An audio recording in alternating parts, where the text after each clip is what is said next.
দীর্ঘ রুদ্ধদ্বার বৈঠকের পর রাতে রাজ্যের মুখ্যমন্ত্রী মমতা ব্যানার্জি ঘোষণা করেছিলেন সরানো হবে কলকাতার পুলিশ কমিশনারকে। আন্দোলনকারী জুনিয়র চিকিৎসকদের অন্যতম দাবি ছিল কলকাতা পুলিশ কমিশনার বিনীত গোয়েলের পদত্যাগ। মমতা বৈঠকে ওই দাবি মেনে নেন। কে হবে নতুন নগরপাল? কলকাতার নতুন নগরপাল হলেন মনোজ বর্মা। কলকাতা পুলিশ কমিশনারের দায়িত্ব গ্রহণ করেছেন তিনি। এর আগে মনোজ বর্মা ছিলেন রাজ্যের এডিজি। মমতা জানিয়েছিলেন বিনীত গোয়েলকে সরানো হচ্ছে অন্য পদে।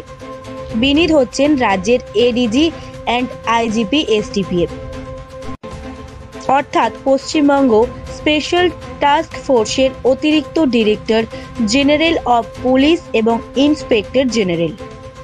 বদল হয়েছে ডিরেক্টরেট অফ ইকোনমিক অফেন্স পদেও। এই পদে ছিলেন জ্ঞানবন্ত সিং, তাঁর জায়গায় এলেন ত্রিপুরারি অর্থ। এর আগে ত্রিপুরারি ছিলেন ADG and IGP STF Paschimbanga পদে। অন্যদিকে জ্ঞানবন্ত সিং যাচ্ছেন ADG and IGP IB Paschimbanga পদে। এতদিন ADG and IGP IB Paschimbanga ছিলেন জাভেদ শামীম। তিনি হচ্ছেন রাজ্যের নতুন এডিজি, যে পদে আগে ছিলেন মনোজ বর্মা।